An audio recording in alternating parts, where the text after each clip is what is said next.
চুপ কথাকে এয়ারপোর্টে বিদায় জানাতে এসেছে রুদ্র। এই 1 মাসে মেয়েটার সাথে তার বেশ সখ্যতা হয়েছে। প্রতি উইকেন্ডে কাজের ফাঁকে দুজন মিলে ঘুরেছে পুরো মস্কো শহর। চুপ কথার সঙ্গে অ্যাটেন্ড করেছে তার এক্সিবিশনে। শুধু তাই নয়, চুপ কথার হয়ে জনসম্মুখে তুলে ধরেছে চুপ কথার পেইন্টিংয়ের মর্মার্থ। রুদ্রের মনের বেশ খানিকটা জায়গা অগোচরে দখল করে নিয়েছে মেয়েটি, কিন্তু কঠিন হৃদয়ের রুদ্ররাজ তা কাউকে বুঝতে দেয়নি। মেয়েটাকে ঘিরে বুকের বাঁ পাশের পুরো জায়গাটা জুড়ে নানান জল্পনা কল্পনা আর ভালোবাসা মিশ্রিত সুখের আনাগোনা, সেগুলো রাত দিন ক্রমান্বয়ে রুদ্রকে জ্বালাতন করে। সেই জ্বালাতন মুখ বুজে শুয়ে নেয় রুদ্র। কবে না জানি এভাবে চলতে চলতে রুদ্রের নৃশংস মৃত্যু হয়। আচ্ছা, রুদ্রের আত্মার মৃত্যুর খবরটা কি কোনোদিনও জানতে পারবে এই মেয়েটা? কখনো কি সে রুদ্রকে খুঁজবে বা মনে রাখবে? কোনো এক বিষণ্ণ বিকেলে কিংবা শীতের ঘন কুয়াশা ভরা সকালে মনে পড়বে রুদ্রের করুণ চোখের আকুতি ভরা না বলা ভাষা? কখনো কি ইচ্ছে হবে রুদ্রের গলার স্বর শুনতে? আনমনে হেসে উঠল রুদ্র।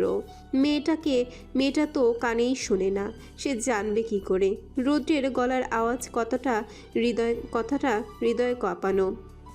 রুদ্রের মনের আবোল তাবোল ভালোবাসা মিশ্রিত অনুভূতি শেষবারের মতন দাফন করল রুদ্র। অন্তর ক্ষত বিক্ষত হয়ে চুয়ে চুয়ে রক্ত গড়াচ্ছে মেয়েটির বিদায়ে, অথচ রুদ্রের ঠোঁটজোড়া সুন্দর ভুবন ভোলানো হাসি। চুপ কথা নিজের টিকিট পাসপোর্ট সব আরেকটু চেক করে ইমিগ্রেশনের দিকে পা বাড়ালো। রোদের চোখ উপচে জল গড়াতে চাইল। মেয়েটা বিহনে একাকিত্ব আবারও তাকে গ্রাস করবে। মেয়েটা কেমন জানি রুদ্রের অভ্যাসে পরিণত হয়ে গিয়েছে। মানুষ অভ্যাসের দাস। রুদ্র কিভাবে চুপ কথা নামক অভ্যাস থেকে নিজের পরিত্রাণ করবে? রুদ্রকে আরেকবার বিদায় জানানোর জন্য পেছন ফেলল চুপ কথা। মাথায় প্রচণ্ড ব্যথা হচ্ছে হঠাৎ। ব্যথাটা অনেক দিনের, মাইগ্রেনের হয়তো, নয়তো রাত জেগে বসে বসে পেইন্ট করার জন্য। লম্বা বেড রেস্ট নিলে এমনি সেরে যায়, কিন্তু এবারের ব্যথা পূর্বের ব্যথাকে ছাপিয়ে মাথাটা কেমন ঘুরে ঘুরে চোখ জোড়া ঝাপসা করে দিচ্ছে। আশেপাশে সব কিছু ঘুরছে, অন্ধকার হয়ে উঠছে চারিধার। চারপাশ আর সামনে এগোতে পারল না। পেছন দিকে হেলে শব্দ করে এয়ারপোর্টের মেঝেতে পড়ে গেল। মাথায় ভারী আঘাতের কারণেও অল্প মাথার পেছনের অংশ ফেটে রক্ত বের হলো। এয়ারপোর্টের স্টাফদের মুখ হা হয়ে চোয়াল ছুলে গেল আকস্মিক এমন কাণ্ডে। এদিকে নিজের চোখের জল আড়াল করে শেষবারের ন্যায় চুপ কথাকে দেখতে পেছন ফিরল রুদ্র। অল্প দূরেই মানুষের জটলা দেখে তার কপাল কুঁচকে উঠল। সে জটলায় চুপ কথাকে খুঁজল। না, মেয়েটা নেই। কি এক মন কামড়ে দৌড়ে ভিড়ের মাঝে এলো রুদ্র। ধাক্কা দিয়ে মানুষ সরিয়ে নিচে তাকাতেই তার মস্তিষ্ক টনটনে ব্যথায় ছেয়ে গেল। এয়ারপোর্ট পুলিশকে নিজের কার্ড শো করে চুপ কথাকে পাজা কোলে তুলে নিল রুদ্র। পুলিশ ইমার্জেন্সি অ্যাম্বুলেন্স কল করলেন। তাতে তুলে চুপ কথাকে নেওয়া হলো মস্কোর বড় প্রাইভেট হসপিটালে। ডক্টর নার্সদের ছোটাছুটি দেখে হতভম্ব হয়ে ওয়েটিং চেয়ারে বসে রইল রুদ্র। ঘটনা কি ঘটেছে কিছুটা তার বোধগম্য হচ্ছে না। মেয়েটাকে এই কদিন একবারও অসুস্থ দেখেনি সে। এমনকি তার কোনো বিশেষ রোগ আছে এই বিষয়েও রুদ্রকে কিছু জানায়নি চুপ কথা। তবে হলোটা কি? নেহাত এমনকি অজ্ঞান হওয়া, নাকি বড় কিছু? ঘণ্টা 5 পর একজন ডাক্তার দৌড়ে এসে উদ্ভ্রান্ত গলায় শুধালো, চুপ কথার ফ্যামিলি সম্পর্কে কথায় কথায় জেনেছে রুদ্র। মেয়েটার মা নেই, শুধু বাবা আছেন। ভদ্রলোক নামজাদা বিজনেসম্যান। ক্যালিফোর্নিয়াতে তাদের ব্যবসা। স্ত্রী হারিয়ে ছন্নছাড়া জীবন লিড করেন, কিন্তু মেয়ের ভালোবাসার ব্যাপারে কোনো কমতি নেই তার। মেয়ের ইচ্ছেই তার ইচ্ছে। মেয়ের স্বপ্ন পূরণে কোনো কমতি রাখেননি তিনি। মেয়েকে উঠতে দিয়েছেন মেয়ের ইচ্ছে মতো। ভদ্রলোক আপাতত বিজনেস ট্রিপে মালদ্বীপে আছেন, ফিরবেন আরও সপ্তাহখানেক পরে। রুদ্র দৌড়ে ডাক্তারের কাছে গিয়ে বলল, আমি পেশেন্টের জ্ঞান ফিরেছে? শক্ত মুখে শুধালেন। এই প্রশ্নের জবাব দিতে কিছুটা ইতস্তত হলো রুদ্র। এরপর জড়তা মিশ্রিত গলায় বলল, ফ্রেন্ড। ডক্টর ঠোঁট গোল করে গাল ফুলিয়ে শ্বাস ছেড়ে বলে উঠলেন। রুদ্র চট করে উত্তর কইল, তার মা নেই, বাবা বিজনেস ট্রিপে আছে, আউট অফ নেটওয়ার্ক। আমি একজন স্পেশাল নিউরোলজিস্ট। আপনি কোনো ধ্বনিতা না করে আমাকে নির্দ্বিধায় সব বলতে পারেন। ডক্টর হাতে থাকা দুটো রিপোর্ট রুদ্রের পানে এগিয়ে বলল। রুদ্র ভয়ার্ত কম্পিত চিন্তিত ভঙ্গিতে রিপোর্ট দুটো হাতে নিল। এরপর তাতে নজর বুলালো। রিপোর্ট দেখে রুদ্রের মাথা ঘুরে গেল। সেই সাথে টকটকে লাল হলো চোখ জোড়া। রুদ্রের এই মুহূর্তে বাচ্চাদের মতো কাঁদতে ইচ্ছে করছে, কিন্তু বড্ড বেমানান লাগবে। ভারী হাহাকার মিশ্রিত শ্বাস ফেলে উক্ত ডক্টরকে উদ্দেশ্য করে রুদ্র বলে উঠল, টিউমারের গ্রেড লেভেল 1-এ আছে এখনও, আর তেমন বড়ও হয়নি। এটা অপসারণযোগ্য। এত ছোট টিউমারে ক্যান্সার হয়নি এখনও, যতটুকু আমার মন বলছে। যেহেতু টিউমার রক্তনালী স্পর্শ করেনি, সেহেতু লাইফ রিস্ক ফ্রি। আপনি প্লিজ আরও কিছু 3D টেস্ট, বায়োপসি আর পেট স্ক্যানের টেস্টগুলো করান।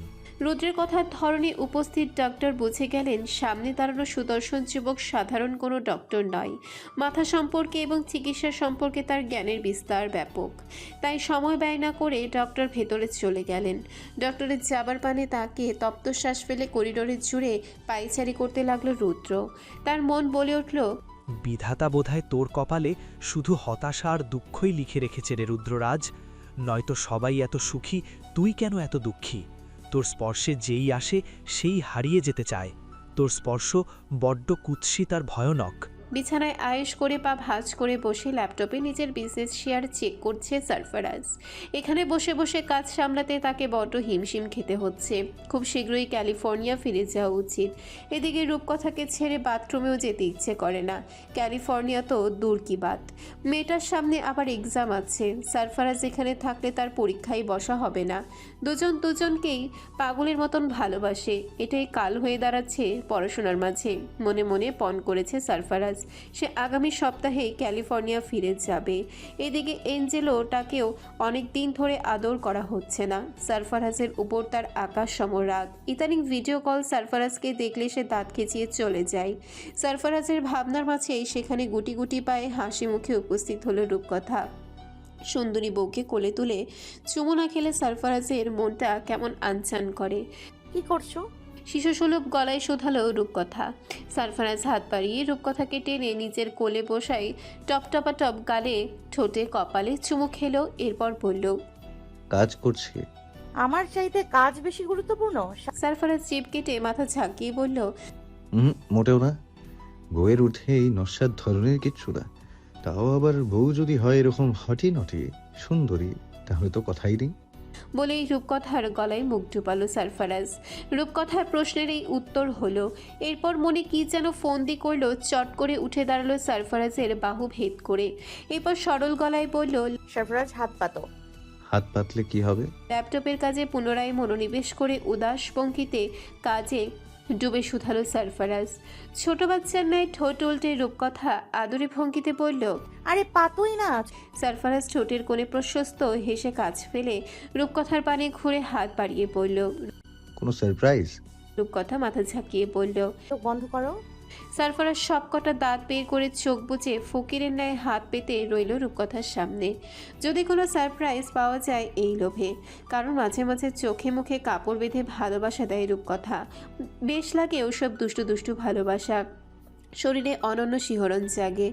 সারফারাজ হাত বাড়াতেই দুষ্টু হেসে সারফারাজের হাতের উল্টো পিঠে চেপে ধরল রূপকথা।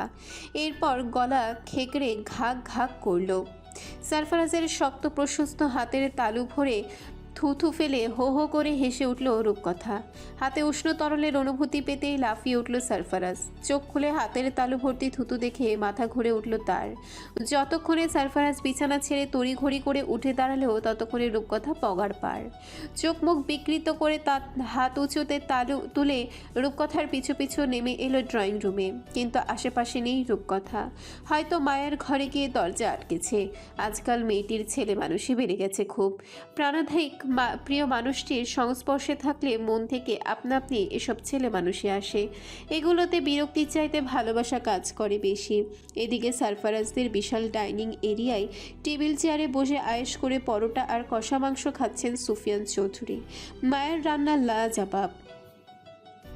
কর্নেল সাহেব এই রান্না খেয়ে স্ত্রীর বশে থেকেছেন এই ব্যাপারে চোখ বন্ধ করে নিশ্চিত সুফিয়ান চৌধুরী। প্রতিদিন দুটো করে রুটি খান তিনি। তবে এ বাড়িতে আসার পর থেকে বেআইনের হাতের 6-7 পিস রুটি আর গরুর মাংস সটাচ্ছেন তিনি। সুফিয়ান চৌধুরীকে খোশ মেজাজে পরোটা চিবোতে দেখে সারফারাজ দৌড়ে গিয়ে সেই থুতুওয়ালা হাতে গিয়ে বলে উঠল, একটু হোয়াইট সস নিন আব্বা, আপনার মেয়ে তৈরি করেছে, বেশ সুস্বাদু। জামাইয়ের আচরণে খুব খুশি হলেন সুফিয়ান চৌধুরী।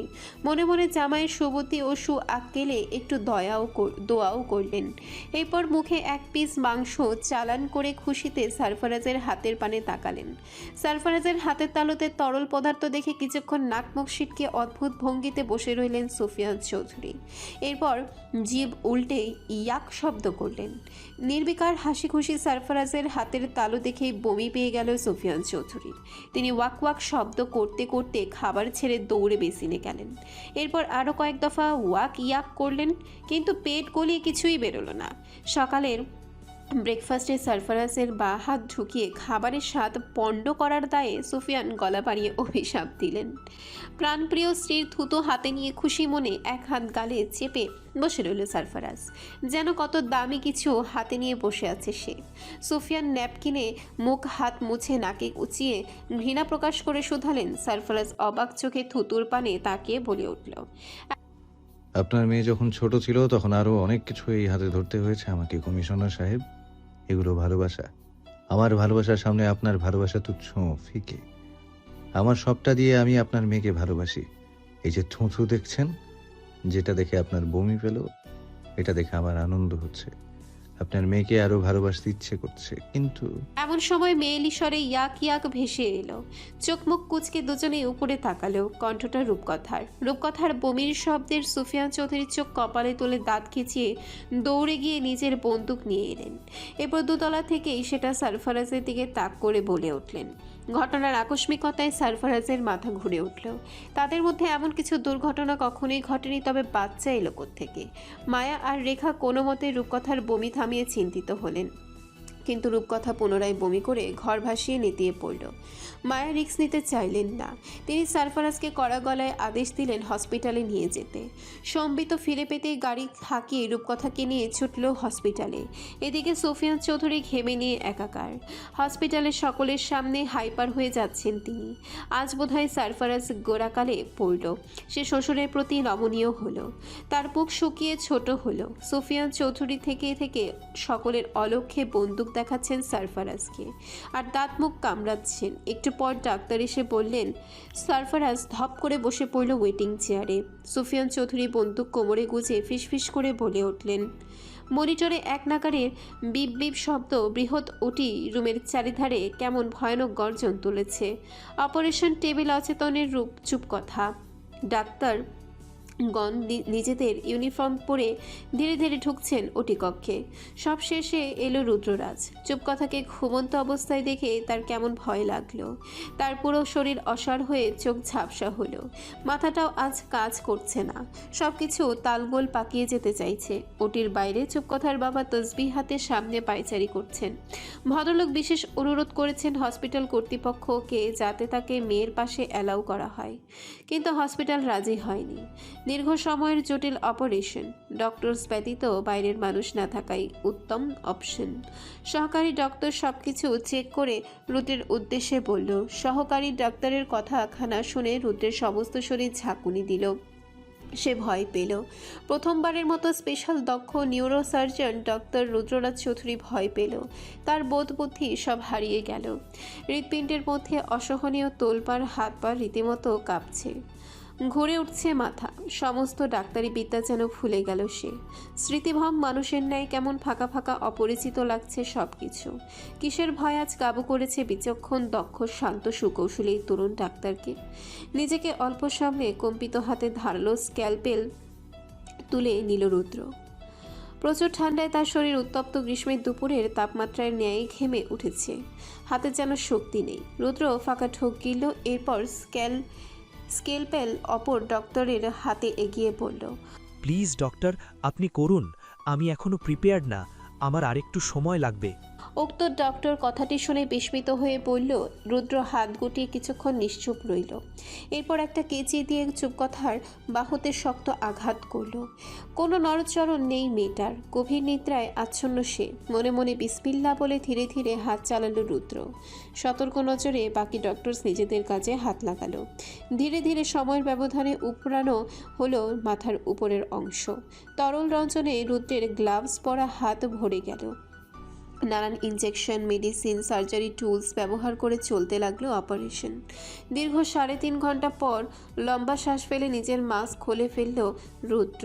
টিউমার অপারেশন শেষ, কোনো জটিলতা তৈরি হয়নি, কিন্তু রুদ্রের মুখে হাসি নেই। চুপ কথা জ্ঞান ফিরে সুস্থ হয়ে হাঁটাচলা করে হাসি খুশি স্বাভাবিক জীবনে না যাওয়া পর্যন্ত রুদ্রের মনের খচখচানি কোনোভাবেই থামবে না।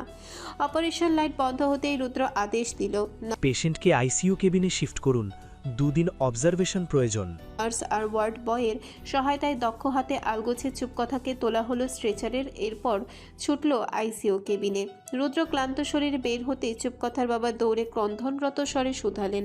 রুদ্র শান্ত গলায় জবাব দিল, ভয় নেই আঙ্কেল, অপারেশন সাকসেসফুল হয়েছে।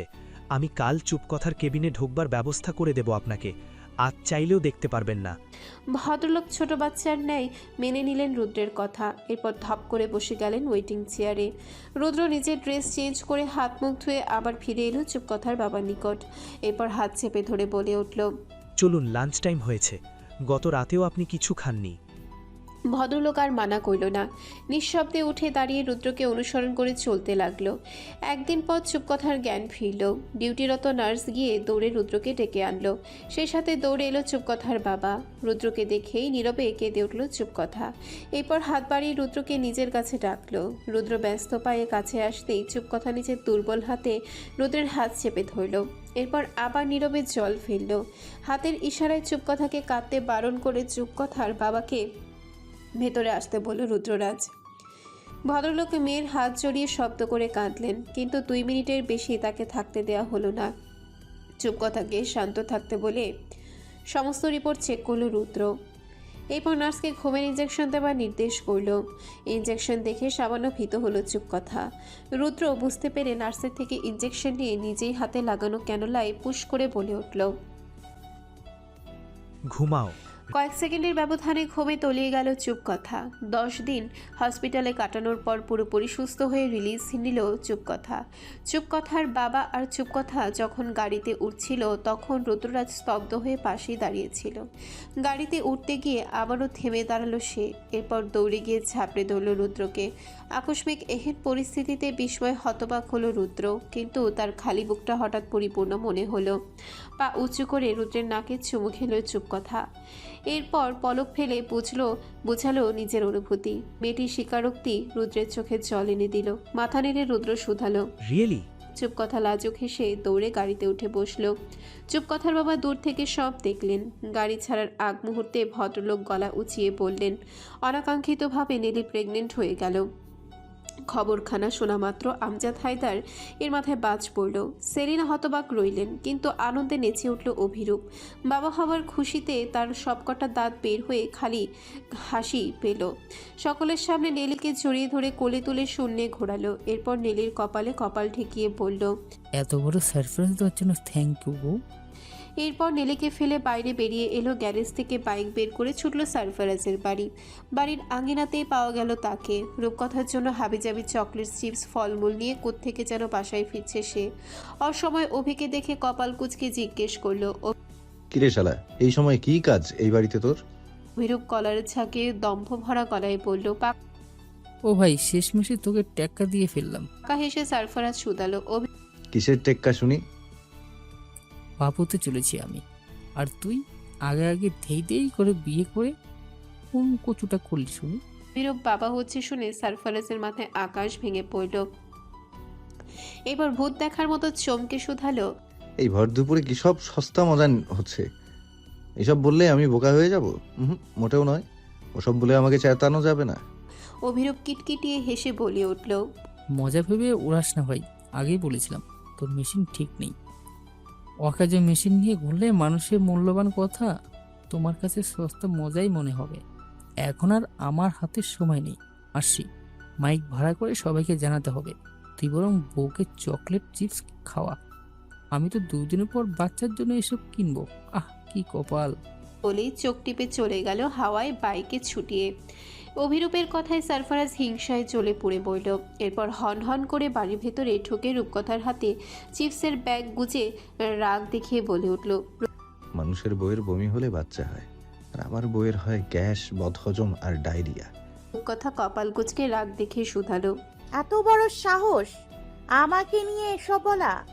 তো কি করব, অভিরূপ বাপ হয়ে যাচ্ছে, আমার ইজ্জতের প্রশ্ন উঠে এসেছে। কলার নাড়িয়ে আমাকে জং ধরা মেশিন বলেছে সে। রূপকথা ঠোঁট উল্টে বলল, দাঁত আহারে, নেলিটা ডক্টর হবে কি করে? চিবিয়ে সারফারাজ বলল, আমার জন্য টেনশন না হয়ে নেলি কি করে ডক্টর হবে সে নিয়ে চিন্তা হচ্ছে তোমার? কেমন বউ তুমি? এমন সময় সুফিয়ান চৌধুরী এসে বলে উঠলেন। মনে মনে সারফারাজ বলে উঠল, 4 মাসে এমন কোনো জায়গা নেই যেখানে সাইনবোর্ড না মেরেছি। হাল চাষ করে জমি উর্বর পর্যন্ত করা শেষ, আর উনি এসে বলছে জমি পতিত। ওই বলছিলাম যে চাষ করার পরেও আর জমি আমার না, ভুল হয়ে গেছে আব্বা। যাবার কথা শুনে সারফারাজের মন ভার হলো। তবুও রূপকথার ভালো ভবিষ্যৎ চিন্তা করে বলল, পরশুর টিকিট কেটেছি, রাতের ফ্লাইটে চলে যাব। সারফারাজের যাবার কথা শুনে রূপকথার বুক ধক করে উঠল। সে সুফিয়ান চৌধুরীকে বলল, আমি আর যাব না বাবা, তুমি চলে যাও। সরফরাজ গেলে তারপর যাব। রাতে সারফারাজের গলা জড়িয়ে ফুপিয়ে কেঁদে উঠল রূপকথা। এই কয় মাসে সারফারাজ তার অভ্যাসে পরিণত হয়েছে। সারফারাজের বুকে না ঘুমালে তার ঘুম হয় না। সারফারাজ পাশে থাকলে নিজেকে নিরাপদ নির্ভয় মনে হয়। সারফারাজ তার শক্তি। সারফারাজ চলে গেলে রূপকথা তো শক্তিহীন হয়ে মুখ থুবড়ে পড়বে। সারফারাজ রূপকথার কপালে গভীর চুমু এঁকে বলল, don't cry my sweet madness. আমি মাঝে মাঝে এসে তোমাকে দেখে যাব, প্রমিস। আর তোমাকে ছাড়া থাকতে আমারও কষ্ট হবে। নিদারুণ যন্ত্রণা মিশ্রিত মুহূর্ত কাটবে প্রতিদিন। তোমাকে ছাড়া প্রতিটা নিঃশ্বাস ফেলতেও কষ্ট হয় আমার। সেখানে এতদিন থাকা impossible.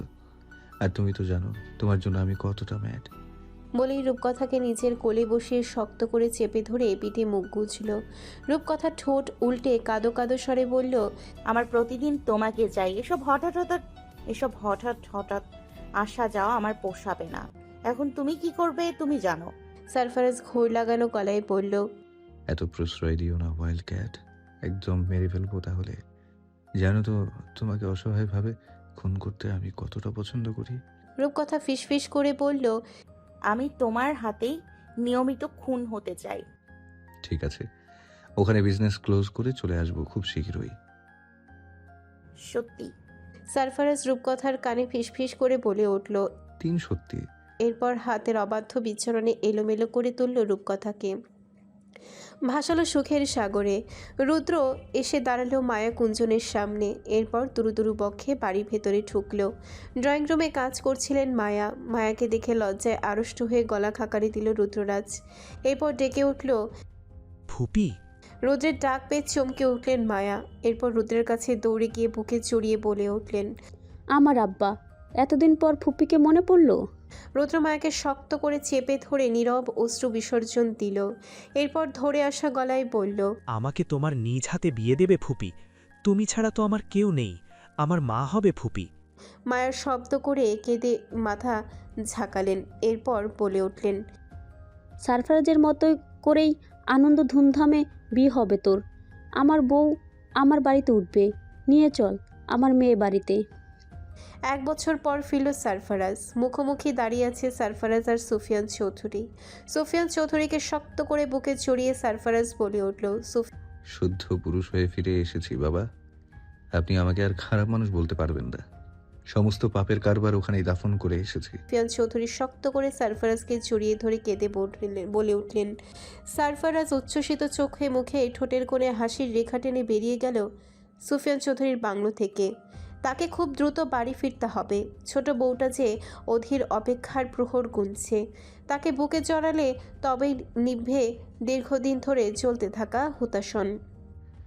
I am coming deer রূপকথা, মাই সুইট ম্যাডনেস। ভীরু চোখ সারফারাজের পানে তাকিয়ে রয়েছে রূপকথা। মানুষটাকে কেমন নতুন নতুন ঠেকছে।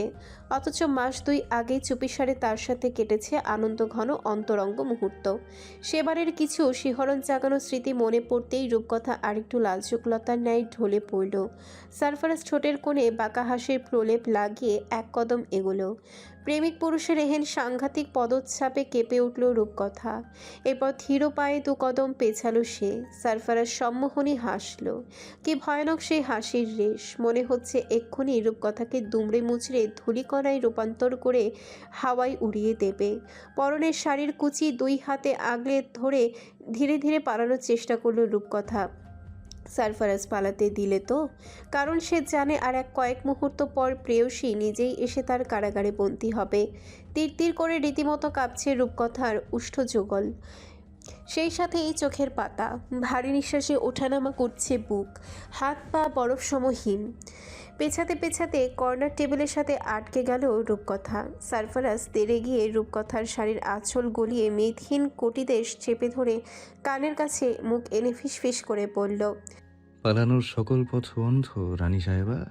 উপর মহল থেকে হুকুম এসেছে, তারা নাতি নাতনির মুখ দেখতে চায়। সারফারাজের এহেন কথায় লজ্জায় মরণ হলো রূপকথার। তার সফেদ গাল জোড়া রক্তিম গোলাপি হলো, সেই সাথে ধরাস ধরাস করে বুকে দামামা বাজালো। সারফারাজের দুই বাহু শক্ত করে খামচে মাথা নত করে রূপকথা কম্পিত গলায় বলে উঠল, তোমায় দেখে ভয় করছে। সারফারাজ অল্প ঠোঁট এলিয়ে হাসল। বড্ড মোহনীয় সেই হাসি। সে রূপকথার ঠোঁটের দিকে ঝুঁকে বলে উঠল, গতবার কোথায় ছিল এই ভয়? জঙ্গলি বিড়ালের মতো কামড়েছিল আমার সারা শরীরে, আর আজ? রূপকথা সারফারাজের মুখে চেপে ধরল নিজের তুলতুলে কোমল হাতের পিষ্টনে। এরপর সারফারাজের বুকে মুখ লুকিয়ে বলে উঠল, বেশরম। এই শব্দে সারফারাজ এলোমেলো হলো। গায়ের শার্টের বাটন খুলতে খুলতে রূপকথাকে নিজের একদম কাছে এনে ঘোর লাগা গলায় বলল, যতটুকু নিজেকে সামলে রেখেছিলাম, এই একটা শব্দই তার আগল ভাঙলে তুমি। এবার আমাকে রোখার শক্তি কই বিবি জান? সারফারাজের কলার চেপে রূপকথা চোখে চোখ রাখল। এরপর গলা টিপে ধরে বলে উঠল, দেখি কেমন হিম্মত। চোখ বুজে প্রশস্ত হাসল সারফারাজ। এরপর এক ঝটকায় রূপকথাকে কোলে তুলে বিছানায় ফেলে লাইট নিভিয়ে ফিসফিস করে শুধালো, আই থিঙ্ক লাইট অন করেই আবার হিম্মত দেখানো উচিত Mrs Sarfaraz. Am I right? ছোট বিড়ালের ন্যায় সারফারাজের গালে নাক ঘষে রূপকথা মিয়ে আসা গলায় বলল, বেহায়া পুরুষ, মুখে এক রত্তি লাগাম নেই। লাগাম ধরার জন্য তুমি আছো না? বলে উন্মাদ হলো সারফারাজ। শিহরণে কুকড়ে সারফারাজের চুল খামচে ধরে রূপকথা বলে উঠল, তাড়াতাড়ি করে, কোনো ভুল হয়ে যাচ্ছে না তো? আর দেরি করলে বাচ্চার মুখে বাপ ডাক শোনার আগেই উপরের টিকিট কাটতে হবে। বেবি সুইং বেডে মৃত আর্তনাদে কাঁদছে অভিরূপের 4 মাস বয়সী ছেলে নিনাদ।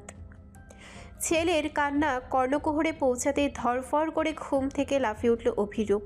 নেলি গভীর ঘুমে আচ্ছন্ন, সারা রাত ঘুমোতে পারেনি।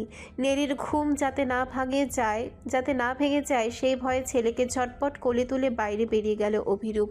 এরপর ডায়াপার চেক করে কান্নার হেতু উদ্ঘাটন করল। ছেলে পটি করেছে। কারো সাহায্য ছাড়াই ডায়াপার চেঞ্জ করে উষ্ণ জলে নিনাদের শরীর মুছিয়ে বোন অন্তর কাছে নিনাদকে রেখে গেল ফর্মুলা বানাতে। ফিরল মিনিট 5 পর। এরপর ছেলেকে পরম যত্নে ফিডার খাইয়ে ঢেকুর তুলল। অভিরূপের মা দূর থেকে এই দৃশ্য দেখে মুচকি হাসলেন। ছেলেটা ছোট থেকে গোছালো পরিপাটি, কি সুন্দর বইয়ের কাজে সাহায্য করে, সেই সাথে কাজের ফাঁকে ফাঁকে বাচ্চার যত্ন নেয়। নেলি অন্ত নিনাদ যেন ভালো থাকে, সুখে থাকে সেই দোয়া করে সৃষ্টিকর্তার উদ্দেশ্যে হাত তুললেন ভদ্রমহিলা। এরপর রান্নার কাজে মন দিলেন। নেলির ঘুম ভাঙল সকাল 10টার আরও অনেক পরে। বিছানায় নিনাদ কেউ নেই। ঘড়িতে সময় বুলিয়ে দৌড়ে বাইরে এলো নেলি। ড্রয়িং রুমে ছেলেকে নিয়ে গান গাইছে আর আবোল তাবোল বকবক করছে অভিরূপ। মানুষটার মায়াবী চেহারার পানে তাকিয়ে স্বস্তিতে চোখ বুঝল নেলি। তাদের বিবাহিত জীবন বড্ড আনন্দের যাচ্ছে। এই 1 বছরে বোরিং কী জিনিস নেলি কখনো উপলব্ধিই করতে পারেনি। নেলি ভাবে সঠিক জীবনসঙ্গী ছাড়া মানুষ কখনোই সুখী হতে পারে না।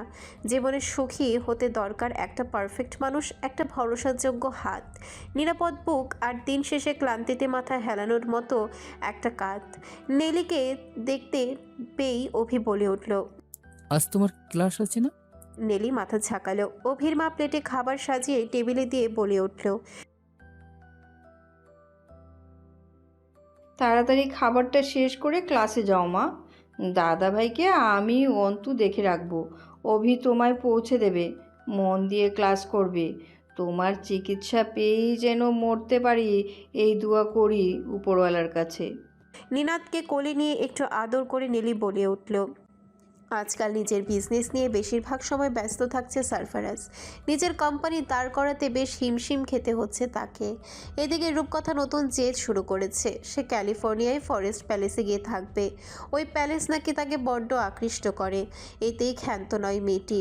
করেছে সাংঘাতিক এক আবদার। সারফারাজ সাধু সামন্ত হলে সে সারফারাজকে পরিত্যাগ করবে, কারণ সে জেনে বুঝে এক ভয়ানক মানুষকে বিয়ে করেছিল। মানুষটার জেন্টলম্যান রূপ তার মোটেও সহ্য হচ্ছে না। গল্পের নায়কদের মতো খারাপ মানুষকে সারফারাজ পেটাবে, এটা রূপকথার কাছে উপভোগ্য। কোমরে পিস্তলহীন সারফারাজকে কেমন যেন লেডিস টাইপ লাগে তার কাছে। স্ত্রীর মনের এহেন লোমহর্ষক ভাবনায় সারফারাজ ভয় চমকে ওঠে। এ কেমন মেয়ে মানুষ সে ভেবে পায় না। বেচারা ক্যাপ্টেন বেঁচে থাকলে সারফারাজ নিশ্চিত তাকে জিজ্ঞেস করত, এমন ডেঞ্জারাস পেজ দুনিয়াতে আপলোড করলেন কি করে? সন্ধ্যার একটু আগে আগে সারফারাজ ফিরল বাড়িতে। ড্রয়িং রুমে আজ চঞ্চল মেয়েটাকে দেখা গেল না। মায়া চৌধুরীকে সারফারাজ ব্যস্ত ক্লান্ত গলায় শুধালো। আমার বউ কোথায়?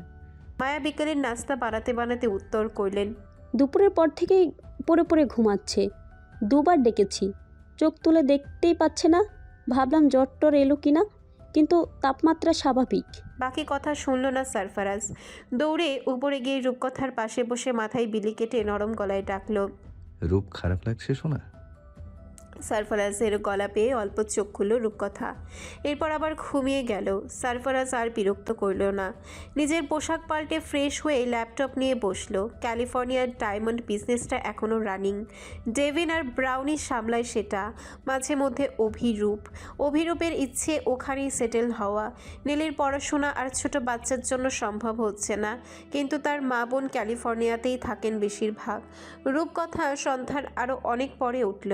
তার মাথাটা কেমন ঘুরছে আজ। রূপকথাকে উঠতে দেখে বিছানায় রূপকথার পাশে বসে সারফারাজ মাথায় হাত বুলিয়ে শুধালো।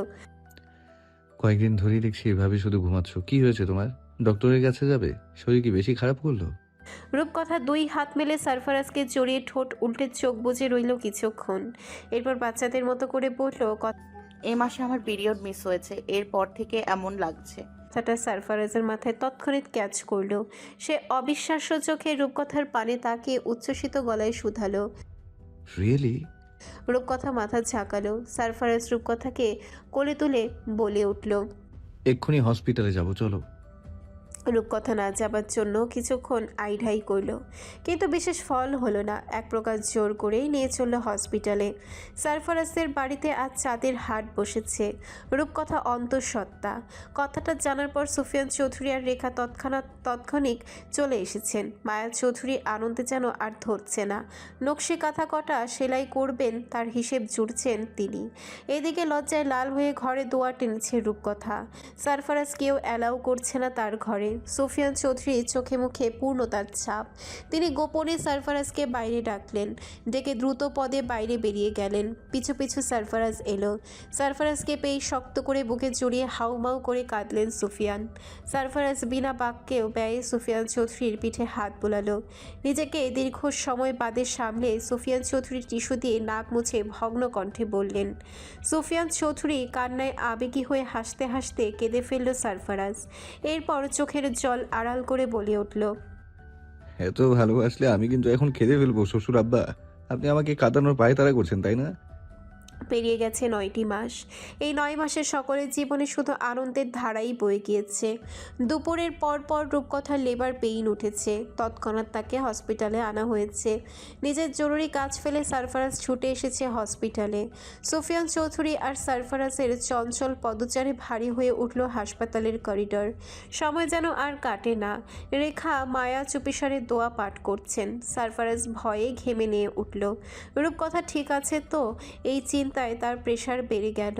সমস্ত অপেক্ষার অবসান ঘটিয়ে কেঁদে উঠল নবজাতকের কণ্ঠ। সুফিয়ান হো হো করে হেসে উঠলেন। বসা থেকে দাঁড়িয়ে গেলেন মায়া রেখা। সময় গড়াতেই নীল তোয়ালেতে পেঁচিয়ে আনা হলো তুষারতুল্য সফেদ এক তুলার ন্যায় শিশু। নার্সকে পেয়ে ব্যাকুল গলায় সারফারাজ শুধালো। রূপকথা ঠিক আছে? নার্স মিষ্টি হেসে বাচ্চায় গিয়ে বলল। সারফারাজ কোলে নিল বাচ্চাকে। এরপর ছুটল ভেতরে। রূপকথাকে আগে দেখা চাই। ক্লান্ত শরীরে নেতিয়ে বেডে শুয়ে আছে রূপকথা। সারফারাজ রূপকথার পাশে চেয়ারটায় বসে রূপকথার কপালে চুমু আঁকল। এরপর চোখের জল মুছে এক হাতে বাচ্চাকে জড়িয়ে অন্য হাতে রূপকথার হাত চেপে বলল, আমাদের সন্তান রূপকথা। রূপকথা প্রশস্ত হেসে সন্তানকে হাত বাড়িয়ে কাছে নিল। এরপর বুকে জড়িয়ে বলে উঠল, বাবার মতো সাহসী আর বুদ্ধিদীপ্ত হও। সারফারাজ রূপকথার হাতে চুমু আঁকলো, এরপর নিজের হাতের মুঠোয় ভরে বুকের কাছে চেপে ধরে রাখলো হাতখানা। রূপকথা শুধালো। কি নাম ঠিক করলে ছেলের জন্য? বুক উঁচু করে সারফারাজ শ্বাস ফেললো, এরপর ভারী গলায় বলল, শাহরান শাহজাইন, আমার পুত্র, আমার চাঁদ, আমার অজস্র ভালোবাসার খনি, আমাকে আটকানোর একমাত্র শিকল, আমার জান। সারফারাজের ফরেস্ট প্যালেস যেন আবার নতুন করে প্রাণ ফিরে পেয়েছে। বিশাল রাজপ্রাসাদ তুল্য বাড়িটি দীর্ঘদিন শুনশান নীরব থাকার পর মানুষের হাসি আনন্দে পুনরায় মুখরিত হয়েছে। সিয়েরা ফরেস্ট এখন আর ভয়ানক গা ছিমছমে অরণ্য নয়। সময়ের বিবর্তনে এখানে জনমানবের কোলাহল বেড়েছে। বড় বড় বিত্তশালীরা শহর থেকে একটু নিরিবিলি আর প্রকৃতির মাঝে বিলীন হবার সদিচ্ছায় এখানে বসতি গেড়েছে। ঘরের বাইরে পা রাখলেই এখন আর ভয়ানক বন্য পশুর ডাক শোনা যায় না। বিশাল অজগর সে যেন এখন দুঃস্বপ্ন। মাঝে মাঝে বুনো হরিণের দল ওক গাছের ছায়ায় এসে বিশ্রামে পাতে, কিন্তু মানুষের আনাগোনা দেখলেই দৌড়ে পালায়। চোখ জোড়ানো সেই দৃশ্য। আলপাইন এরিয়ায় চারপাশে নানান ঢঙের প্রতিবেশী। বাড়ির বাইরে কদম ফেললে এখন আর নেকড়ের হাউলিং শোনা যায় না। এখন বাতাসে ভেসে বেড়ায় প্রতিবেশীর কুশলাদি। রূপকথা জেদে তোপে পড়ে কেউ আর টিকতে পারেনি বাংলাদেশে। শাশুড়ি, বাবা, মা, সন্তান সব নিয়ে হাজির হয়েছে সারফারাজের চেনা পরিচিত আবাসস্থলে। রূপকথা নিজের MBBS শেষ করে ইন্টার্নি করে মাস্টার্স অফ সার্জারির জন্য পড়াশোনা করছে, আর সারফারাজ নিজের বিজনেস সামলায়। ওসব খুন খারাপি ছেড়েছে কিনা কে জানে, তবে প্রায় সময় গভীর রাতে আধারে তাকে ঘরের বাইরে পা ফেলতে দেখা যায়।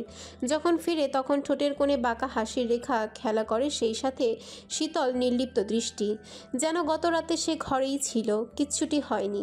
কিন্তু টিভি খুললে গা ছমছমে নিউজ।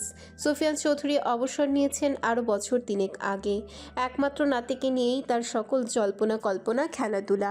মায়া রেখা আগের থেকে একটু বয়স্ক হয়ে গিয়েছেন। অভিরূপের মা গত হয়েছে মাস 6 আগে। বোন অন্তর বিয়ে হয়েছে ক্যালিফোর্নিয়ায় সিটিজেনশিপ পাওয়া এক ভদ্র ফ্যামিলিতে। নেলি একজন মেডিকেল অফিসার হিসেবে ক্যালিফোর্নিয়ার একটা হসপিটালে নিয়োগপ্রাপ্ত রয়েছে।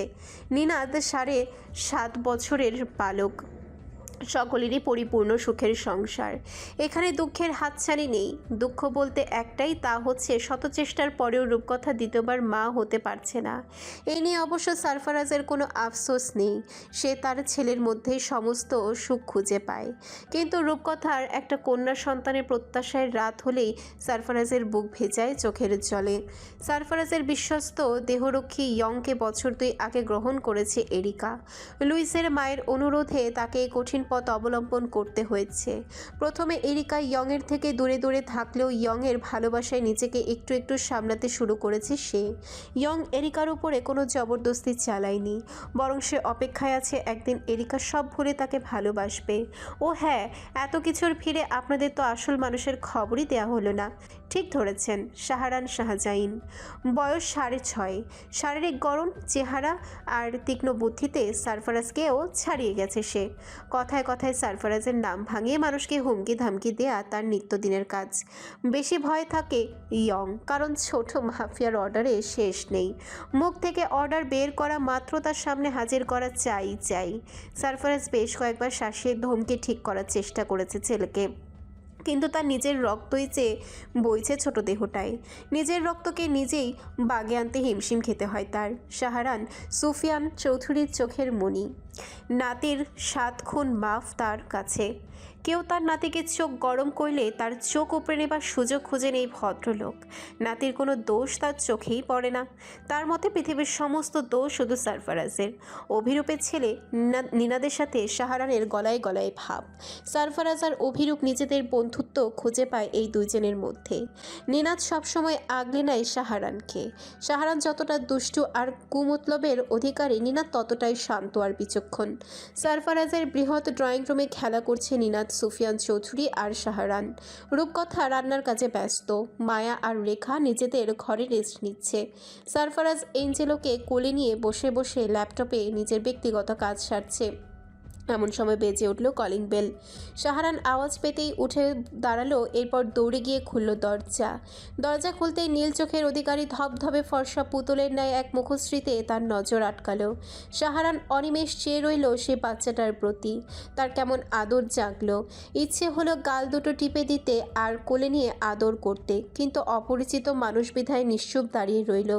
রূপকথা গলা উঁচিয়ে বেশ কয়েকবার ডাকলো। শাহ, কে এসছে? উত্তর এলো না ছেলের। রান্না ফেলে দ্রুত পদে ড্রয়িং রুমে এলো রূপকথা। সেই সঙ্গে নিজের কাজ ফেলে নিচে নামলো সারফারাজ।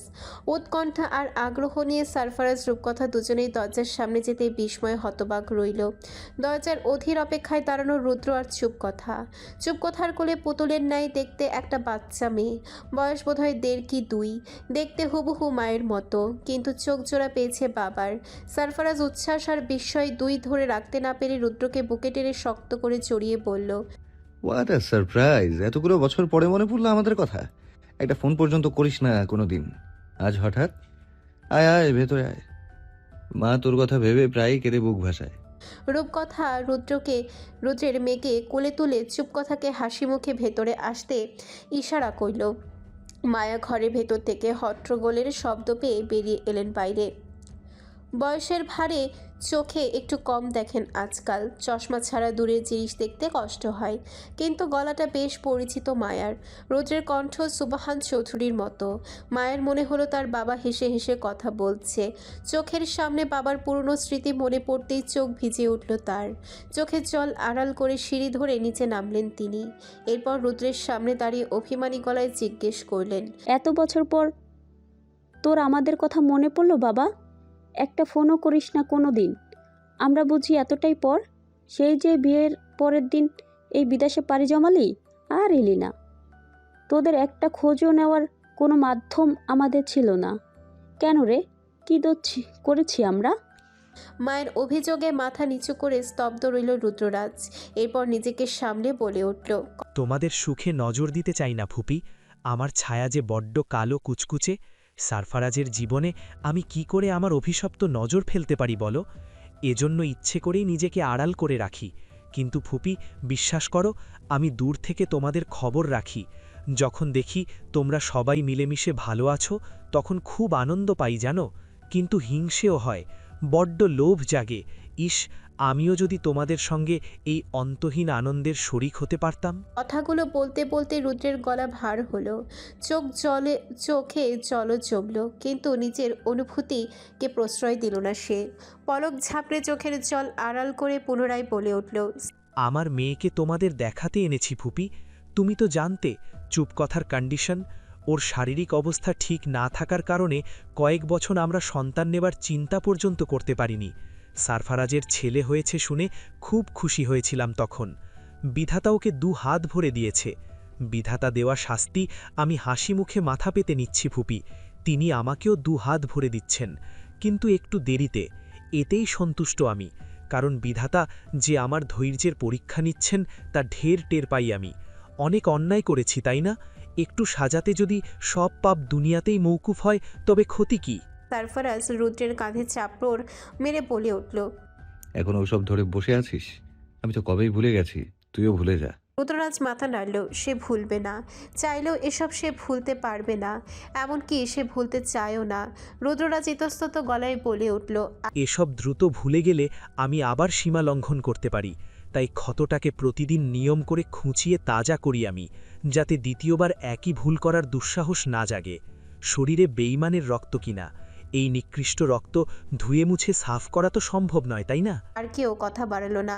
এমন সময় শাহারান এসে রূপকথাকে বলে উঠল, ওকে একটু কোলে নিতে পারি মাম্মা?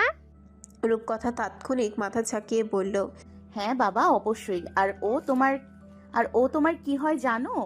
শাহারান চট করে বুদ্ধিদীপ্ত কণ্ঠে শুধালো। কি হয়? আত্মীয় হয়? রুদ্র প্রশস্ত হেসে শাহারানকে কোলে তুলে বলল, ও তোমার বোন হয় বাবা, বোন সম্বোধন শুনে শাহরানের কেমন রাগ উঠল। তার চোখ লাল হলো, সেই সাথে নাকের ডগা। সারফারাজ খেয়াল করলো তার ছেলের চোখ টলমলে। অনেক রেগে গেলে, তার মনোকষ্ট পেলে ছেলের এমন অবস্থা হয়। হঠাৎ এই মুহূর্তে কি এমন হলো সারফারাজ বুঝতে পারল না। আকস্মিক শাহরানের এমন মুখায়ব দেখে ঘাবড়ে গেল রুদ্র। ঘটনা বেগতিক বুঝতে পেরে রুদ্রের থেকে ছেলেকে টেনে নিজের কোলে এনে আদর বুলিয়ে ফিসফিস করে শুধালো। পাপাকে বলো কি হয়েছে, হঠাৎ এত কষ্ট কেন? সারফারাজের গলা জড়িয়ে শাহরান ফিসফিস করে বলে উঠল। ওকে কি বিয়ে করা যায় না পাপা? ছেলের এখন অদ্ভুত কথা শুনে বিষম খেল সারফারাজ। কাশতে কাশতে তার দম আটকানোর অবস্থা হলো। সারফারাজের এমন অবস্থায় সকলেই অবাক হলো, সেই সাথে ব্যস্ত হলো রূপকথা। সারফারাজ নিজেকে সামলে চোখ গরম করলো সুফিয়ান চৌধুরীর পানে। জামাই শ্বশুরের চোখেই চলল দীর্ঘ সময়। কেউ বুঝলো না চোখ ঘুরিয়ে ঘুরিয়ে কে কি বলছে, কিন্তু যাদের বোঝার তারা ঠিকই বুঝলো। চোখ ইশারার সাথে সাথে আঙ্গুল মুচড়ে দেখালো সুফিয়ান চৌধুরী। সারফারাজ দাঁত কিরমির করে বোঝালো। প্রতিশোধ নেবার জন্য আমার ছেলের মাথাটা এই বয়সেই খেলেন আব্বা। ঠিক আছে, পরে দেখছি আপনাকে। আজকাল সুফিয়ান চৌধুরীর কথার মূল বিষয়বস্তু হচ্ছে শাহরানের বউ। পক্ষীরাজের ঘোড়া দিয়ে স্নো হোয়াইটের মতো টুকটুকে বউ আনবে তারা নানা নাতি মিলে। এরপর সেই বউকে আদর করে বুকে জড়িয়ে ঘুম পাড়াবে শাহরান। এতেই ক্ষান্ত হয়নি এই নানা নামক ইতর লোক। শাহরানের পাপ কিভাবে তাকে নাকানি চোবানি খাইয়ে তার একমাত্র মেয়েকে হাসিল করেছে, সেসব গপ্প রসিয়ে রসিয়ে বলে নাতিকে করেছে ইচড়ে পাকা। গল্পকে সত্যি ভেবে ছেলে এখনই বিয়ের স্বপ্ন দেখছে, এই কথা সারফারাজ প্রকাশ করবে কি করে? তাও আবার এমন মানুষের মেয়েকে নিয়ে ছেলে স্বপ্ন দেখতে আরম্ভ করেছে যে তার নিজের বউকেই নিয়েই একসময় টানাটানি করেছে। এদিকে কথায় কথায় নানান কথা হলো। সুযোগ পেতেই শাহরান শুধু রুদ্রের মেয়ের গাল টিপছে আর চুমু খাচ্ছে, যেন বাচ্চাটি তার শখের খেলনা। শাহরান সকলের কথার মধ্যে গলা বাড়িয়ে শুধালো। তোমার মেয়ের নাম কি গো গুড আঙ্কেল? নিজের নামের এমন সম্বোধন অল্প হাসলো রুদ্ররাজ। এরপর বলল, রোদ। নামটা নিজ মুখে কয়েকবার আওড়ালো শাহরান। এরপর সকলের অলক্ষ্যে রোদকে কোলে নিয়ে ঘরের বাইরে বেরিয়ে এলো।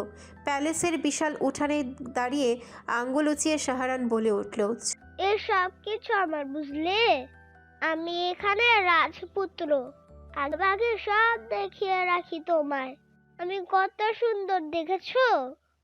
টাকা পয়সার কোনো অভাব নেই দেখেছো? পরে আবার অন্য কাউকে বিয়ে করো না জানো? আমাকে বিয়ে করলে অ্যাঞ্জেলাকে তোমাকে দিয়ে দিব, কেমন? অ্যাঞ্জেলা দেখতে অনেক সুন্দর, ও লাফিয়ে লাফিয়ে তোমাকে খেলা দেখাবে। ছোট মেয়েটা কি বুঝলো কে জানে, গোলাপি ঠোঁট প্রসারিত করে হাসতে লাগলো। সেই হাসি দেখে শাহরান শুধু খুশি হয়েছো? পছন্দ হয়েছে আমাকে? তাহলে মাম্মার মতো আই লাভ ইউ বলো। জানো রাতের বেলা মাম্মা না আমার বাবাকে লাভ ইউ বলে চুমু খায়।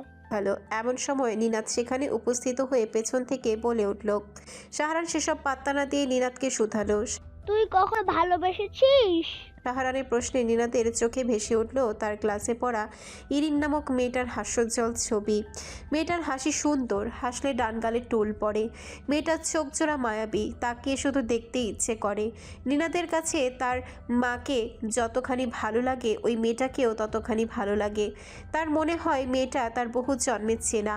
নিনাদ তার বাবা মাকে একবার জিজ্ঞেস করেছিল ভালোবাসা মানে কি। অভিরূপ ছেলেকে কোলে তুলে বুঝিয়ে উত্তর দিয়েছিল, ভালোবাসা মানে হলো কাউকে খুব করে ভালো লাগা, তার সাথে বারবার কথা বলতে মনে চাওয়া, তাকে এক পলক না দেখলে মন ভার হয়ে যাওয়া, তার হাজার বকানিতে বিরক্ত না হওয়া, এমনকি সারাক্ষণ সেসব বকানি শুনতে ইচ্ছে করা, ঘুমোতে যাওয়ার আগে সেই মানুষটার কথা ভাবা, এমনকি ঘুমের ঘরে এবং জাগরণে।